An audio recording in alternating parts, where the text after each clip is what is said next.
Que la paix soit sur vous. Je ne vais pas être long aujourd'hui, mais on va faire en sorte d'être plus que jamais dans une analyse de fond.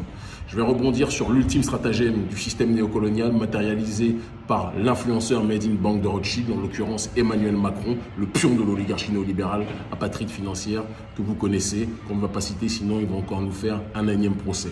Emmanuel Macron a utilisé le bon vieux stratagème du système de la colonisation, en l'occurrence le diviser pour régner, en exacerbant, comme ils l'ont fait au Rwanda, les tensions interethniques, en présentant un hypothétique risque de génocide de la population Peul pour monter les Peuls, dont il sait qu'ils sont très nombreux en Afrique, contre le reste de la population et contre le processus de souveraineté africaine qui existe. C'est une déclaration de guerre au continent africain qu'Emmanuel Macron vient de matérialiser de cette façon. Et je demande à chacun d'avoir l'esprit ouvert face à cette réalité. Je vous laisse écouter l'ultime provocation d'Emmanuel Macron vis-à-vis de la population africaine. J'ai fait part aussi au président Sissoko Embalo de l'alarme de la France et de ses partenaires face à ce qui s'apparente, sous couvert d'opérations de lutte contre le terrorisme, à des violences systématiques ciblant les populations peules.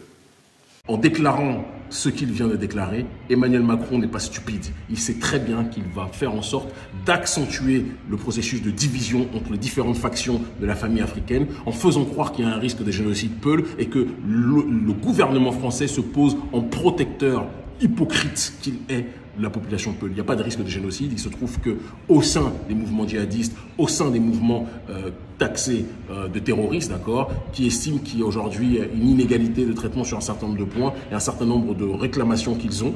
Certaines peuvent être entendues, d'autres, à mon sens, ne sont objectivement pas vérifiables et pas acceptables. Mais face à cette réalité-là, il y a à l'intérieur de ces revendications, à l'intérieur de ces activistes et de ces militants djihadistes, des Peuls.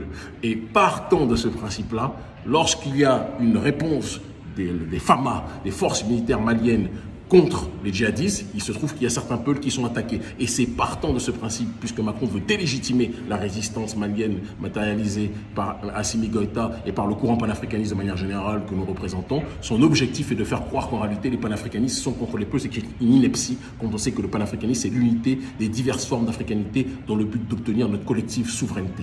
Je demande à chacun d'entre nous de se rappeler qu'on doit juger les nôtres pour leurs actes et non pas sur leur ethnie. C'est un sida, syndrome d'imbécilité, dramatiquement acquis, d'accord, que certains des nôtres ont dans leur tête. Quand on attaque Macky Sall, certains vont défendre Macky Sall juste parce que c'est un alpoulard comme eux. C'est de l'imbécilité chronique, ils se reconnaîtront. Quand on attaque Alassane Dramane Ouattara, certains vont défendre Alassane Ouattara parce que c'est un Djoula ou un Burkinabé comme eux. C'est de l'imbécilité chronique, c'est de la débilité chronique. De la même façon, quand on attaque Sédou Alain Diallo, certains vont le défendre juste parce que c'est une erreur.